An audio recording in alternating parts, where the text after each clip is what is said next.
Hello, everybody. It's the Northern Anglican. I recently was doing a quick study on the human attention span, and how marketing and social media and how this stuff can be effective and how to get people really engaged in your videos. And it turns out that people really like TikTok, probably including you, because their attention span nowadays is extremely limited, and that's unfortunate. So, with that being said, we're gonna try and keep this video short because most people do not watch videos that are more than 10 minutes long. But hey, if you're like me, I can watch a video that's an hour long. But let's get right to it. Excuse me. If you've been watching my shorts, you know that I have some breaking news from the inside of the G2. That is the Anglican Continuum based off of the affirmation of St. Louis from 1977, which is now literally just the Anglican Catholic Church and the APA. But sooner or later, the APA will be joined with the Anglican Catholic Church, and it will just be one united happy family. So here's the news. There's going to be ecumenical dialogue, but not just any ordinary ecumenical dialogue. One of the actual traditions within Christianity might surprise you and be shocking. Before I get into that, though, if you don't know who I am or what I do on this channel, go ahead and check out my previous videos. And if you like what you see and you like the direction this channel is going to go into, by all means, stick around and hit that subscribe button. It's really going to help build and grow this channel. So, with that being said, let's get right into number one. So, this month, February 2026, the Anglican Continuum, the ACC, that's what I'm just going to call it, the ACC, just for video's sake. The Anglican Catholic Church, okay, I'm talking about that, and the APA as well, are going to be an ecumenical dialogue with the Polish National Catholic Church. Now, this may not come as a surprise to you guys. This is happening this month in the end of February. So it's coming up pretty soon here because the time of this recording, it is still February 9th. So it's going to be within a couple weeks. Both sides are going to have ecumenical dialogue together, and the purpose for this is to hopefully bring us closer together. Because if you didn't know, yeah, about to know that the Polish National Catholic Church is already kind of somewhat in communion, fellowship, kind of with the Anglican Catholic Church. A quick example of that is I know I personally and the people of the mission station that we have here, where we're growing our mission station and hopefully going to turn it into a mission and then a church plant, etc., etc. We actually don't have anywhere to go for Holy Communion. Our cathedral is based in 2 states away from us. Actually, 3 states away from us. To the 3 states east of us is where our cathedral is located. So it's very hard for us. And we don't have anything within 3 hours or so of this location. So getting communion is very hard. However, there has been an exception where the Polish National Catholic Church does do a mass once to twice a month in our city, and we actually go there and meet with the Polish people, which is a beautiful experience, and participate in their mass as part of the Anglican Catholic Church, and we receive the Holy Eucharist from them. And also, we are allowed to receive sacraments from them as well. The sacrament of confession, or absolution, if you will, the sacrament of unction. That is kind of been our go-to because our bishop has been working with the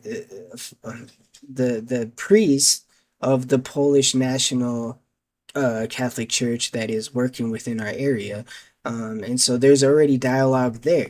The good news is this actual ecumenical dialogue is probably going to get us closer to full communion with each other, with the ACC and the PNCC, which is going to be great because I know that where there is a lack of one, there's an abundance of another. Now, if there can be some connections, that's going to help people on both sides. And unity within Christianity is always a good thing, as long as both sides are adhering to the apostolic, Catholic, and Orthodox faith. Face. I don't know. I face. I don't edit my videos, by the way, so I apologize if you get screw ups in here. But now let's move on to the second one. This one is going to only be a starter, but this one actually shocked me when I heard this. Okay, so there was two of them that are happening this year that I'm aware of, and this is insider news.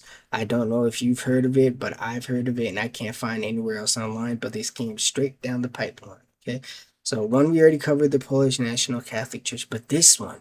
This one is really interesting. The ACC is going to be dialoguing with the LCMS Lutherans, happening in June of 2026 this year.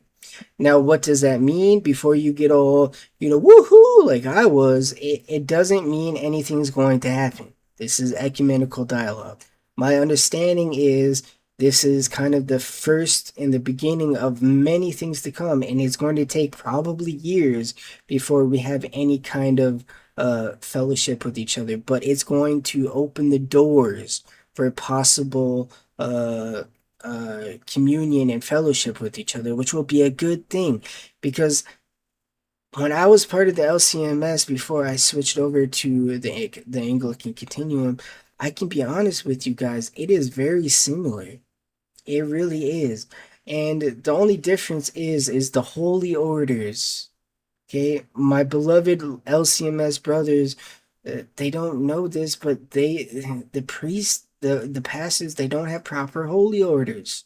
And so if we can help them get holy orders, that's going to help them tremendously. But yet, pride, possibly pride, I don't want to judge, and stubbornness, possibly stubbornness, don't want to judge, may prevent them from saying, we have valid holy orders, we don't need this, we don't need that, you guys need to come to this, and so on and so forth. This is what ecumenical dialogue is about. So, what can we expect to come out of this ecumenical dialogue for kind of like the first time this year?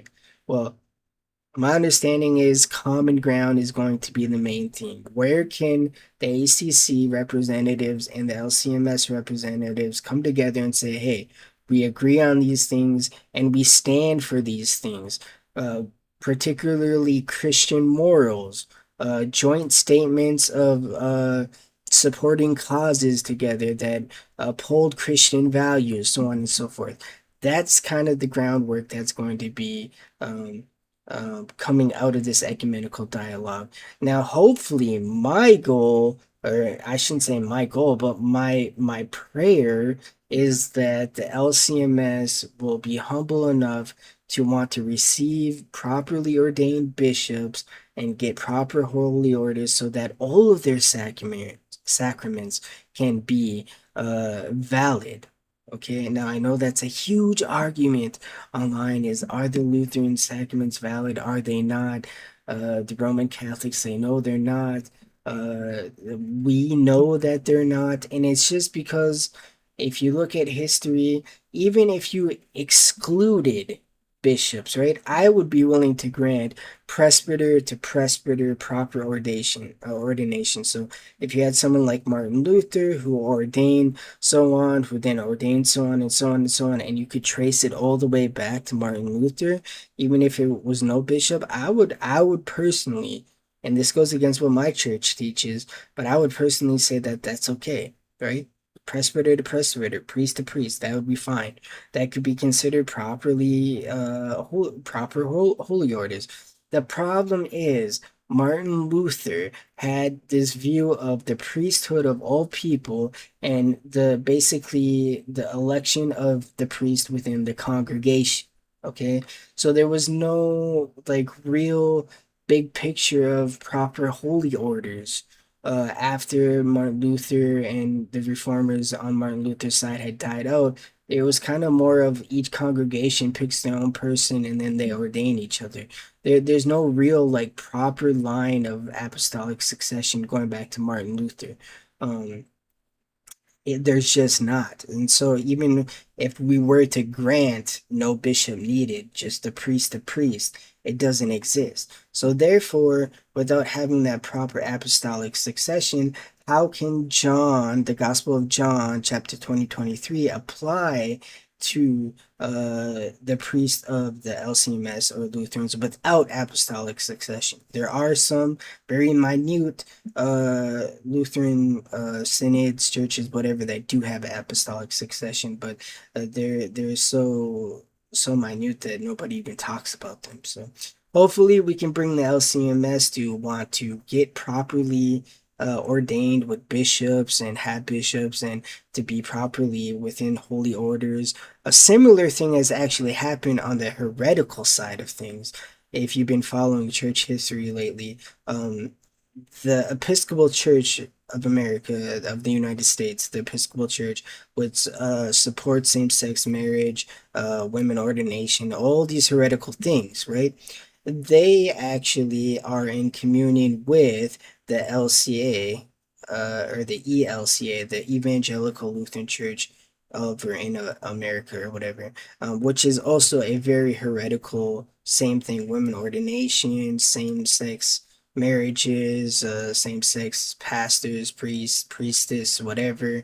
Um, Completely hogwash, not real, true, genuine Christianity. They actually are working together for social statements as well, standing united for social justices and so on and so forth. But they're also in communion as well. The same thing looks like it's going to be happening within the LCMS, but more on the Christian, the genuine Christian, the Apostolic, Catholic, Orthodox faith Christianity, and the Anglicans and the continuing Anglicans, the Anglican Catholic Church. If we can unite, that would be so great. I think that'd be great because, again, where there is true Christianity and there is true unity within Christianity, it's a beautiful thing.